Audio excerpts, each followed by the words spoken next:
So, hello everyone. It is March 26th. This is Michael Watson, and I am here with another installment of the IACT IMDHA Presenters Series. I'm coming to you live from sunny Florida, where we're all getting ready for the Hypno Expo on May 19th through the 21st, with some pre- and post-conference programs before and after that you're really going to want to include in your conference registration.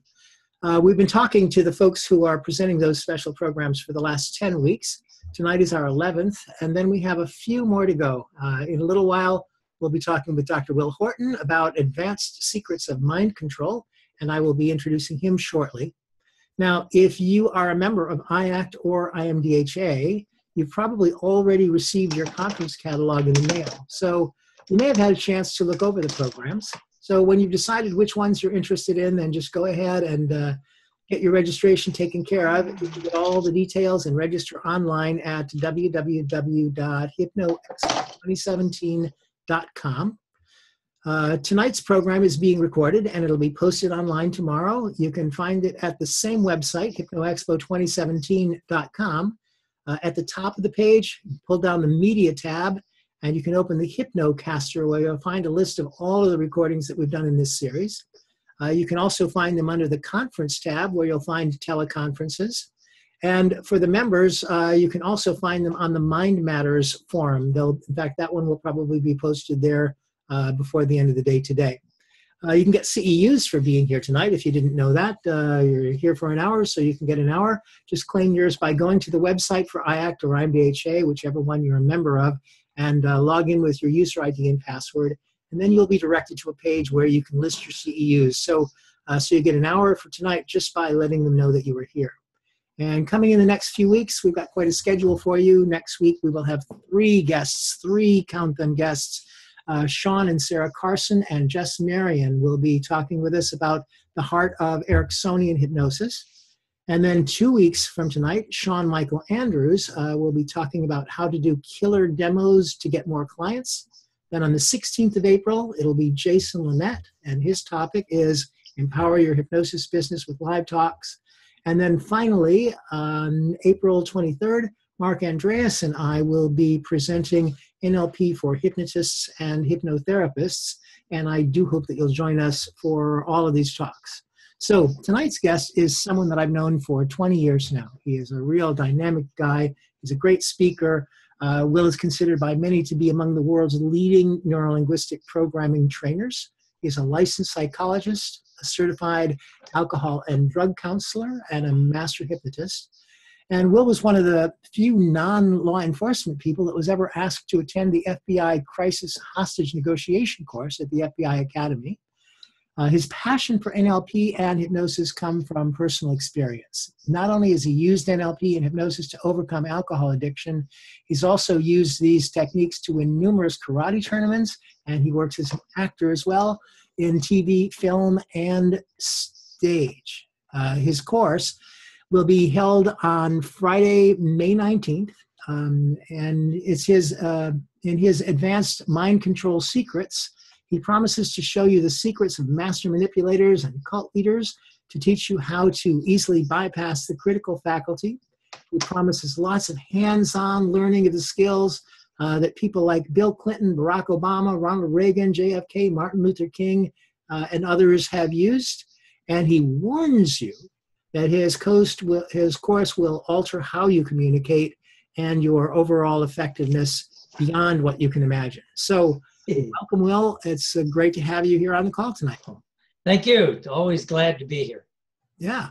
Well, it sounds like quite an exciting program that you've got, for cult leader wannabes, or for people that are just really interested in being more influential and even just understanding. So maybe that's a good place for us to start. If you can just give us a general idea about the psychology of mind control and what it is that you're up to here.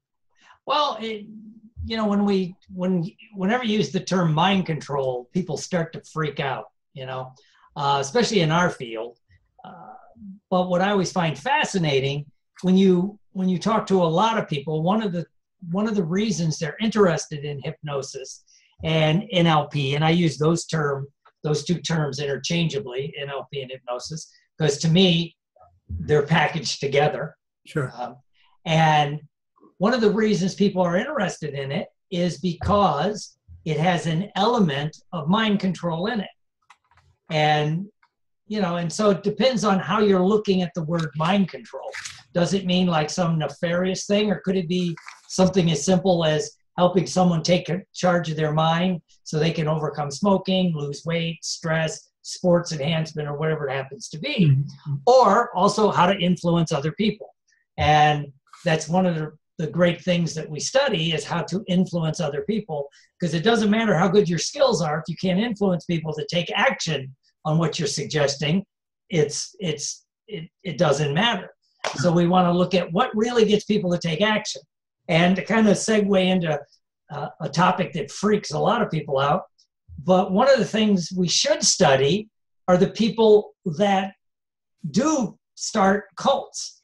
How do they get people to take such drastic action? Mm-hmm. I mean, just when you step back and, you know, you're trained in NELP and I'm trained in NELP, and I'm sure a few of the people on the call are, when you really step back into the meta program and you got no judgment on what it is, it's just like, how do these people get people to do this kind of stuff? You know, I mean, I always say, like, you know, when you look at the actions people take when they're really motivated, I mean, whether it's horrible things in a cult or just how do they take action in general?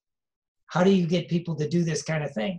So I'm always going, what are they doing different than us? When all I'm trying to do is get this guy to stop smoking, lose weight, or quit drinking, and we can't seem to take action. And these other people are starting a cult and having millionaires sign away their entire life savings, and they're moving into an outhouse, you know, to carry this person's message. Yeah. So it's like, so what are they doing? And it just basically is some of the techniques are very simple to follow, but people don't know what they are. Well, and there's a paradox there, you know, as you said just right at the top, that a lot of people, when they talk about mind control, a lot of people in our community, in fact, get a little concerned about that, and outrageously isn't what we are trying to do, is to be able to be influential, you know, and to help people, you know, to use our language, to use what it is that we do with people, to be able to get the kind of results that folks that are under that label of mind control have been using quite effectively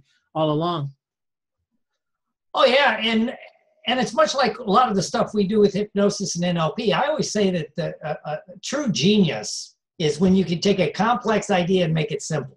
That's the idea. You know, when you look at like a guy like Elon Musk, he's taking these huge, big, complex ideas. And if you've ever got the pleasure of seeing him talk, he makes them very simple.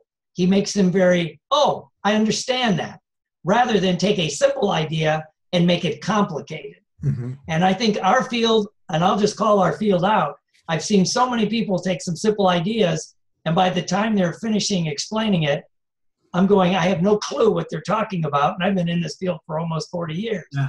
But they want to be smart, so they're going to make it all complicated. I thought I knew it when I walked in here, but now that you've explained it to me, I'm completely lost. Well, and I'm starting to call this like magic in plain sight. Language is magic in plain sight. A friend of mine describes it that way, and I love it. And I always use this analogy. A friend of mine's a magician. Well, I got a lot of friends that are magicians, you know.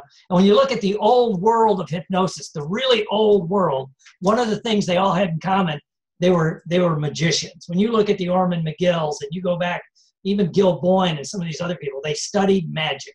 Sure. And that's what made them good hypnotists in a weird sort of way. Sure. But if you've ever been around magicians, it's all about focusing your attention where you want their attention to be, not where they want it to be. And I remember I had a friend of mine, we were at this conference, and I was bugging him to show me this trick. And so he did it at a table, and it's a trick where you put quarters on your eyes, and you have someone duct tape your eyes all closed, and then you have somebody write something on a piece of paper, and then you read it, okay? And you using your psychic abilities to read this piece of paper. And I watched him do it at my table, and of course we get like 25 people because everybody likes magic. It throws us all into an instant age regression. We're little kids again when we're watching a magician. At least I am. Mm-hmm. And so I'm watching him, and all these people are eating it up, and he's done this magic trick, and everybody's loving it. And he does it twice, and everybody's amazed. And then he showed me the trick later, the gaff, as they call it. And I'm like, that's it? That's it? And I've been doing I'm an ad hoc magician. And some people, I know Bob see me do these horrible magic tricks when I'm giving a talk, but I don't claim to be a magician, other than the fact I can make money disappear, according to my wife. But, he showed me how to do it, and I'm like, that's too simple. Everybody can see it. Well, then the next day we're at my booth again, and some people come up, go, can you do it to my friend Chris? Can you do that trick again? And he does it again, and everybody's eating it up.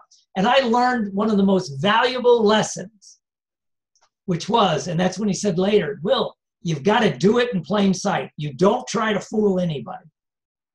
Because once you try to slide something in, then it loses its effectiveness. Mm-hmm. And I think all the people, if you want to study Ericksonian, you want to study waking hypnosis and covert hypnosis, the really good people at it understand you just do it. You don't try to be slick. You don't try to do any of this. If you just understand how the structure of language works in someone's brain and how it bypasses the critical factors, it actually flips on your corpus callosum, if you want to know why it works so well, flips that part of your brain, so you're activating both sides of your brain. It's like magic. And so when I started to study this and I was looking at it, all the things that these people did were very overt. But everybody else is reading in all this other stuff to it. And so they're so busy in their conscious mind, they are not watching what's really going on. Yeah. And that's why if you begin to do it, I think it's very valuable for us as hypnotists, helpers, change agents, coaches, whatever you want to call us, is to get people to take action and be able to do it even before you say, okay, take a deep breath, close your eyes. Mm-hmm. It takes you 20 years in hypnosis to really get to the point where if you're really good, all the change work is done when you say, now, take a deep breath and close your eyes. Yeah. That's come up several times actually in this series. Is the pre-talk seems to be where the magic is, and then hypnosis is sort of the formalization of the deal, or meeting the expectation at least of somebody that showed up expecting to be hypnotized. Right. Nice. So how did you happen to get into this? Was magic, for example, the thing that got you here, or how did you get into mind control? What got me turned on hypnosis? Okay, it's like when I was probably in high school, probably 14 years old. I watched a movie. I watched two movies, in fact. One of the movie was the original Manchurian Candidate. Yeah. And I went, this is so freaking cool. Great movie. It's like, my God, it was great. And then another movie I watched right after that, or not around the same time, was a movie called The Hot Rock with Robert Redford. And I forget the other guy, George, somebody was in it.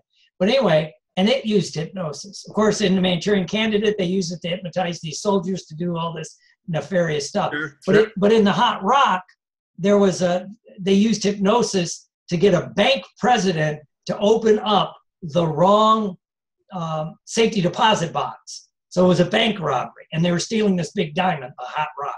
Cool. But I'm sitting there watching it, and they're in an elevator, and of course they use a really pretty girl, and the bank president's there, and they're getting in an elevator, and they're at the top floor, and they're going down to the basement, and she's going, isn't it interesting as you look at the numbers as they begin to change from 30 to 29 to 28? She puts this guy in trance in an elevator. Sure. And I'm like, and all she does is get him to flip some numbers when they go to open the safety deposit box. But anyway, it started I'm like, this is so cool. How do you learn hypnosis? And of course, this was like I don't want to admit when it was, but let's just say Nixon was still president. Yeah. And so there was no internet. There was no way to find information. So I went to the library and I found a book called Hypnosis for Change. Mm-hmm. Josie Hadley. Yeah, it's still around. I mean, but the original had its yellow cover. So I got this book, and it had a script in it, and I read it to somebody and hypnotized them. And it was great. And then I didn't really pursue it because I was a drunken high school football player. That was my main passion at that time. But I did make myself a whole bunch of hypnosis CDs. Well, they weren't CDs then, for God's sakes. It wasn't even cassettes. It was real tapes. You know, so I started doing it and it worked. And it kind of got put on the back burner until 10 years later. But it started my interest in how do people really think? And then when I got into hypnosis and NLP, I got into NLP first because much like you, when, in the early 80s, if you were looking for training, it was easier to find an NLP training than it was a hypnosis training. Mm-hmm. Other than Gil Boyne out in California, or a C-Court up in New Jersey, there wasn't a lot of places to train. I moved to Texas to study hypnosis. So, it must have been difficult. Yeah. And so, but NLP was taken off. So I took all these NLP trainings. Then I got back into the hypnosis. And it's been that way ever since. And I was always fascinated in why this is not used more clinically. And I always gloss over the thing about my recovering from addiction, but it was NLP and hypnosis that sped up my recovery from an addiction. Mm-hmm. After I got out of treatment, I used hypnosis and NLP to speed it up. So, I've been in that world too for the last, 37 years. Yeah, I hope you don't mind me mentioning, but you just had a significant anniversary with regard to that. Yes, I did. Yeah. Thank you. Drinking my water. Yeah. And so, but I'm always wondering why we weren't using it. So to go back to the mind control, after I got into hypnosis and NLP, a mutual friend that that we both know, was Kevin Hogan. Mm-hmm. And he was off on this tangent of influence, which is this. And it started to show me again the power of what you can do with this technology of hypnosis and neurolinguistics without formal trance. Yeah.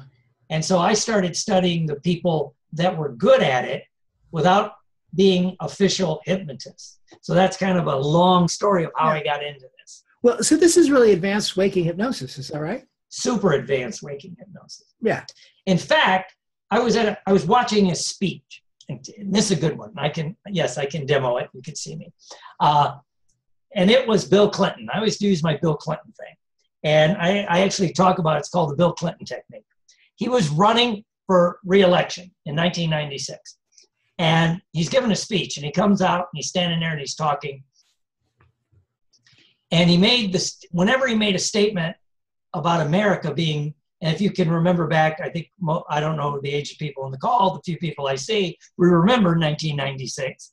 But America was booming, it was peace, it was prosperity, all this other stuff. But every time Bill Clinton was giving a talk or saying that, he goes, ladies and gentlemen, America is booming. Good things happening, and he had his tie, good things happening in America right now. And he listed, peace, prosperity, law, and all the good things that were happening. And but every time he said something, he did this motion. And they went, but ladies and gentlemen, I can't take credit for all the good things happening in America right now. Yeah. So you're watching it and he's making statements of fact, which bypasses the critical factors of the mind. You're like, okay, yes, my business is booming. Nobody wants to kill me in the world right now. So all this stuff. So it bypasses, but he's linking it to himself. And he had the vocal inflections every time he did it. Mm-hmm. And people didn't pick it up. But then it got even better when he goes, but ladies and gentlemen, again, I can't take all the credit. And he stressed all the credit for what's happening. I have to give some credit to my esteemed colleague. And he points to where Bob Dole is. And he goes, but ladies and gentlemen, even though America is booming, we still have problems in America. We've got drug addiction. We've got whatever. And then he lists problems and he's pointing at Bob Dole. Yes. And I'm watching this and I go, this guy is good. Just flat out good. Mm-hmm. And, we found out later he studied, he's an avid reader. He's got an IQ of, I think, 168. And he read all of the books that we've read because he studies all facets of communication. Sure. And so, he was so good at eliciting states in people and anchoring it to himself. which is one of the first things, if we link back whatever you want to call mind control to a cult leader, one of the things a cult leader does is elicit a state in you and then a good state and link that to me. Yeah.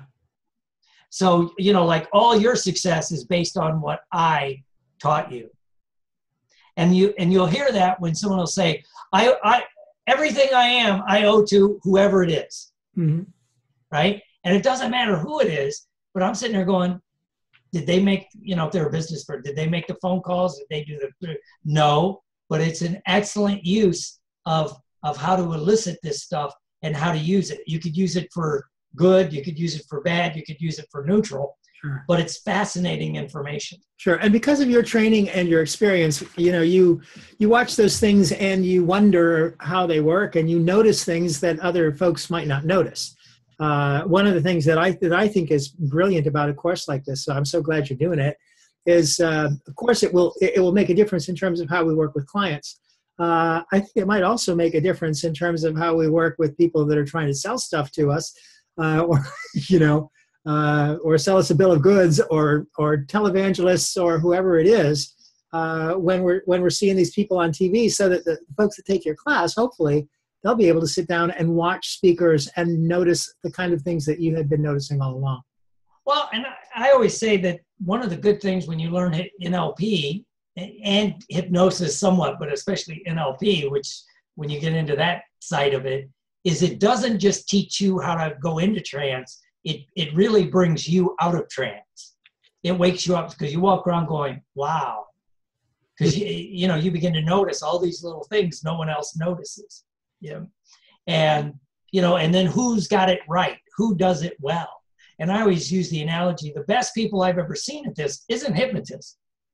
It's Madison Avenue marketers. Mm-hmm. They beat us, like a rented mule, as my dad would say, right? Because they know how, one of the things they're brilliant at, if they want to sell something, and they'll pick the target demographic. And they'll go back when that person, let's use the best examples like car guys are good at this. They'll pick a target demographic. Let's say in fact, this happened to me. They'll pick the target demographic and they'll say, okay, we want males about 50, in their 50s and 60s, prime earning years. And so we want to target these people. So they're going to find out what music were they listening to when they were in the last year of high school or college. Right? So what music? And then they'll take that music and they link it with what they want. And it was a couple of years ago, I'm standing in my kitchen and I hear a Led Zeppelin song, right? And I start dancing because that's my music, right? And I'm moving. I was thinking of the Army, my time in the Army. And I go, I wonder what they're trying to sell me. And I turn to look at the TV, and it was a Cadillac, the new STS. This is a few years ago. And I went, damn, I am now officially the old white guy, right? Because I remember when they were selling a Cadillac to my dad, they were using big band music, Frank Sinatra, Al Martino, those guys, right? Because that's my dad's music. Now they're selling it to me. And of course, when I look at the TV, it's the fiery red Cadillac. And the guy driving it, is he in his 50s? Oh, no. He's in his 30s, probably mid-30s. He's got that thing that's everybody, the scruffy look going on, but he's really good looking and he's young and he's dynamic. Because the other thing they understand better than we do is 90% of the people see themselves as 10 to 15 years younger than what they really are. Mm-hmm. And the evidence for that, you go to your high school reunion, first thing you do is go, who are these old son of a bees running around here? Yeah. It ain't me, it's them. Right? So we always see ourselves as younger. So when I looked at the Cadillac, I'm like, interesting. Did it work? Well, a couple of days later, I found myself looking differently at Cadillacs. Sure. It's like, wow. So all they're doing is using how my brain works and hacking it. The current buzzword in the internet world is hacking, right? So they're hacking my brain and putting it where they want it, and it works like magic. Yeah. So I think we should be, studying this and at least understanding it. Sure. I had in my seminary days, obviously I was subjected to a whole lot of preachers. And praise Jesus, were brilliant. Well, the thing that was interesting is as I would come home from something, I'd see this, and it was a particularly dynamic speaker, and somebody would ask me what he had talked about, and I said, I don't know what he said, but let me tell you what he did, because there was stuff going on that was really influencing people, and it wasn't so much in his words, but the anchors and the various things you're talking about. Oh yeah, and all of that. I mean, this was set up long before, we got involved. But I mean, when you go in and you watch a really good preacher like that, they're always standing like here, and if we use the Christian religion, right behind them is the big cross. Sure. Right. Right. And then they're so basically the message is, you want to get to God, you got to go through me. Mm-hmm. Sure. And I love the ones that go, Jesus says, and they point to themselves as they're pointing to this. Oh, yeah. Jesus said, and then they quote something that's like, I don't know what the hell they get that from, but it sounds good. Jesus says, and it's like fascinating. Well, it bypasses the critical factors of the mind. Sure. Right. And then they can take it wherever they want to go. And yeah, obviously it works. Obviously it works. Well, that's great. So actually, can you just tell us a little bit more about the class? That is, as people are thinking about signing up for this, what's it going to be like in your room? What's going to happen? Hallelujah. No, lighten up, people. Life's short. Let's have a good time. Well, what we're going to do is I'm going to break down and show like some very basic stuff that a lot of people know, but how your brain works, how it processes information, and how you can bypass the critical factors of the mind without formal trance. So so you could basically set up success even better if you're dealing with clients. But then, of course, we all interact socially, and we're always trying to convince people to do things. Whatever it happens to be. And so we're going to practice those kind of techniques and how to elicit states in people and how to install it. And then at the end, I teach this, basically the 5 steps to getting people, how to create a cult is what it would be, but not for what we do, but it shows you the steps of how you get people to take massive action. Yeah, we'll call it how to build your audience. How to build your audience. Well, and again, what is a cult? One man's cult's another man's savior. So it's just, to me, again, I'm neutral to words. It doesn't really matter to me. But it's like, and you could get people to take all kinds of action. The last couple of years, I kind of got active after 38 years or whatever it's been. Going to some Tony Robbins events. Never went before, right? So I got to meet Tony and do a few other things. And it's like, interesting how everything is set up to get people to take massive action. Yeah. Right? And I'm making no judgment, but he does get people to take massive action. You bet. And I'm like, fast. So instead of like poo-pooing it or downgrading it, it's like, let's study what he's doing and being so effective at it. Sure. Right? Sure. And it's like, cool. So we're going to study that, and we're going to have some fun, and it'll be very interactive. Nice. So what you're saying so far, at least, is that this is something people can do certainly before the formal induction, getting all the job done in advance. I guess what I'm wondering is, what about weaving it into the hypnotic work as well? Well, yeah. Well, when you look at a really good hypnotist, if you go back and you see videos of Erickson and watch what he did before he did the hypnosis, right, and a lot of people when they're first watching it, they're blowing off that part. They're waiting for him to go, and now as you're sitting there, right, with your right, which is another good thing about Erickson, you got to listen to him and Dave Ellman. And then somebody says you need a hypnotic voice. Yeah, right. You ever heard these two guys? Yeah. Right. So it's the setup before. And some people just learn it intuitively. Other people, though, and maybe modeling people that hung out with Erickson or Dave Ellman, or C. Court, those guys that did this, when you listen to stuff, a lot of it, it's like anything you're really good at, by the way.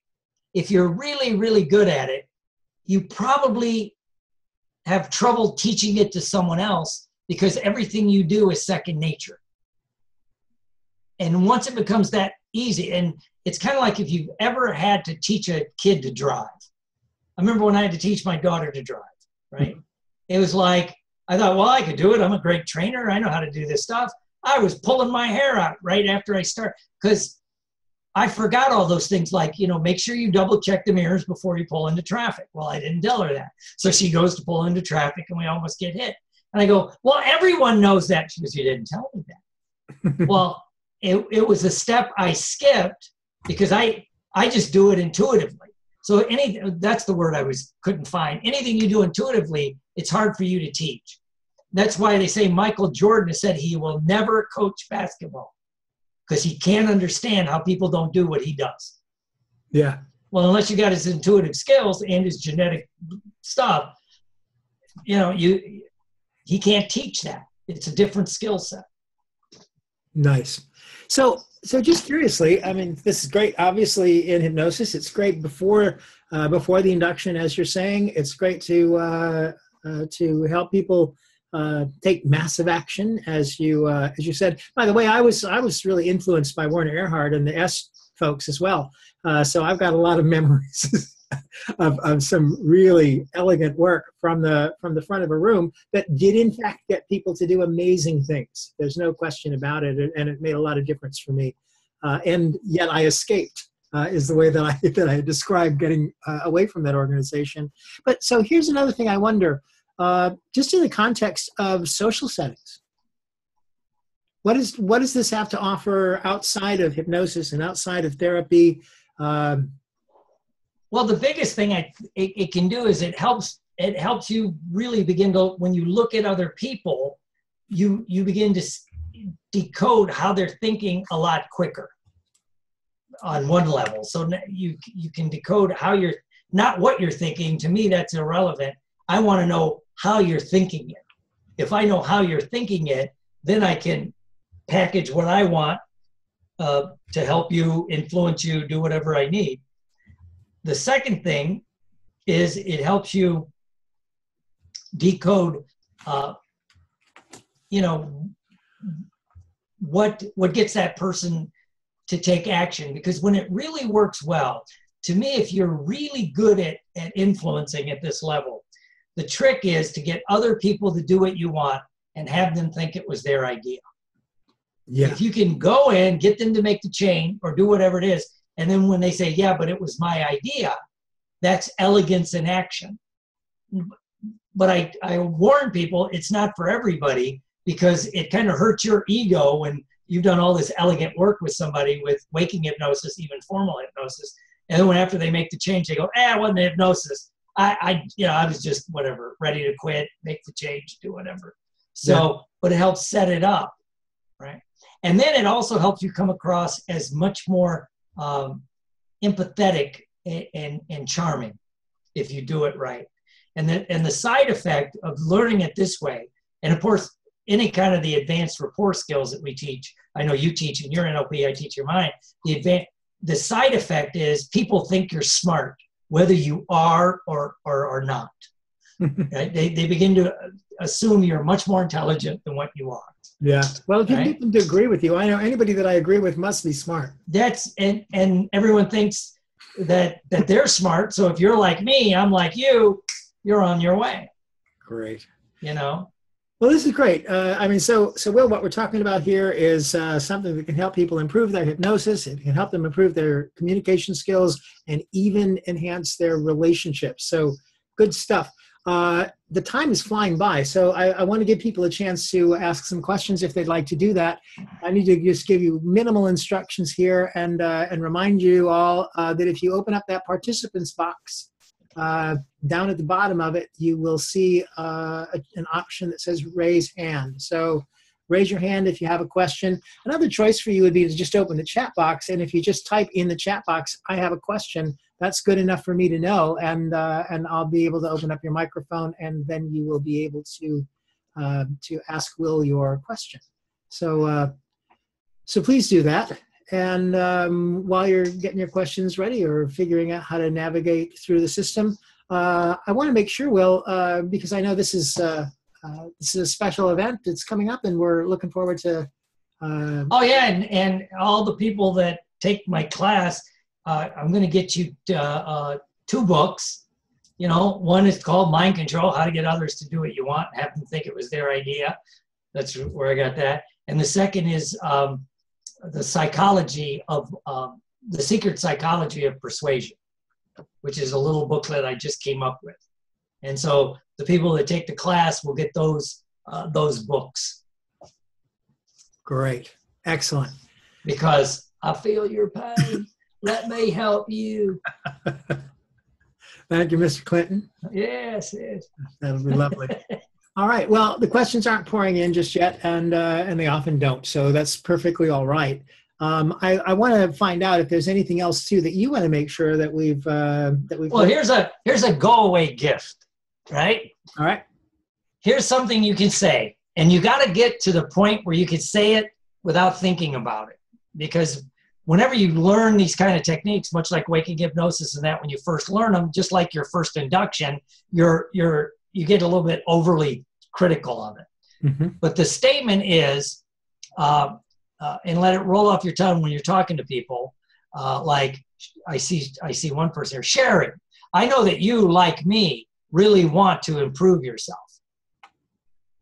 Right? And if you work in that and you point to them, I know that you, like me, really want to do something, right? So Christina, I know as you're listening right now, you, like me, really understand the power of mind control. And if you tag this in with their name and you say the statement, it's got to be like a command. So I know, Michael, that you, like me, really want to expand and help IAC become one of the most powerful conferences in the country. If you do the command, you do the you, like me, and then you make a statement of fact that you know that person will agree with, it goes in. Mm-hmm. Yeah. And the side effect is your brain looks for reasons for them to like you. Yeah, that's beautiful. There's one, and I'm sure that you've seen this as well. It was in the probably Ross Jeffries material or somewhere else like that. And I just remember this simple thing, and it was a similar thing with gestures in the sense that it's interesting to notice how in a situation like this, there's some people that you just don't notice at all, that you don't even, that don't even catch your attention, and there are other people that you feel really drawn to immediately, which is just such a delightful thing because the hand gestures do it all. Oh, yeah. Yeah. Cool. Good stuff out there. Well, and I know that all of you, like me, really want to sign up for this class, by the way. And all you need to do that is go to www.hypnoexpo2017.com, and all of the information that you need to register is there. So please be sure and get yourself out to the website as soon as you can. Of course, make sure that when you're out there that you read the information about the presenters that are coming up in the next couple of weeks, particularly myself and Mark Andreas, who will be teaching a post-conference program on NLP, hypnotists and hypnotherapists, which will follow this up so nicely, Will. Yes. Yeah, it's great. Okay, well, we are rounding up the end of the call. If there's any last-minute shout-outs, now would be the time to do it, because I'm about ready to just kind of make my closing announcements here. And then if you'll give me just a second, Will, then I will say goodbye to you. But just to remind you, next week, again, is going to be that trio from New York, Sean and Sarah Carson and Jess Marion, talking about the heart of Ericksonian hypnosis. Same time, same station, same login as tonight. Remember to get your CEUs at the website for IACT or IMDHA, whichever one it is that you were a member of. And you can get the download from tonight at either of those websites or at www.hypnoexpo2017.com. And that's also where you need to go to register for the conference and get all the information that you need in order to be able to do that. So Oh, somebody is asking, will there be a course outside the conference I am not attending? So, Will, do you got any, you got this going on anywhere else? No, but I'll be filming it or at least recording it again at the conference. So I'm sure we'll work something out. All right, great. For everybody. Great. So, and by the way, Will, how can people contact you? They could get in touch with me at www.nfnlp.com, or that's my website, one of my websites, National Federation of Neurolinguistic Programming, or they can email me at nfnlp@aol.com. I know it's AOL, but I've had that since AOL started, so I'm not getting rid of it. So it's nfnlp@aol.com. If you have any questions or anything, get in touch with me. And also, too, if you sign up for the course, let me know after you sign up, and I'll send you a book on quantum psychology that I wrote, in ebook. I'll send you the PDF file. Oh. And it's a cool little book on quantum psychology. Great, that will be lovely. All right, well, it's been lovely having you, Will, and I'm going to give everybody a chance to say goodbye now. So we do this crazy, reckless thing here at the end of the call every week. I don't know how it's going to turn out. It varies week from week, because what I'm about to do is to unmute everybody.